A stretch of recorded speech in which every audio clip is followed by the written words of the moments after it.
બનાસકાંઠાના કાંકરેજ તાલુકાના મુખ્ય મથક શિહોરી હાઈવે રોડ પર ટ્રેલર ચાલકે એક 21 વર્ષીય યુવકને ટક્કર મારતા ઘટના સ્થળે મોત મળતી માહિતી પ્રમાણે કાંકરેજ તાલુકા મુખ્ય મથક શિહોરીથી ડીસા તરફ જતા નેશનલ હાઈવે રોડ પર આવેલા રતનપુરા બ્રિજ પાસે એક 21 વર્ષીય યુવક ડાભી રોહિતસિંહ હટુભા જેઓ જઈ રહ્યા હતા ત્યારે પાછળથી માતેલા સાંડની જેમ બેફામ દોડતા ટ્રેલર ચાલકે અડફેટે લેતા રોહિતસિંહ ડાભીનું ઘટના સ્થળે મોત થયું હતું અને ટ્રેલર રોડની સાઈડમાં પલટી ખાઈ જતા ચાલક ટ્રેલર મૂકી ભાગી છૂટ્યો હતો।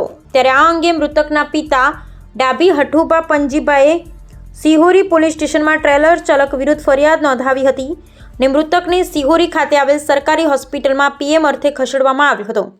કાંકરેજ તાલુકાના શિહોરી ડીસા નેશનલ હાઈવે રોડની ઘટના સામે આવી છે।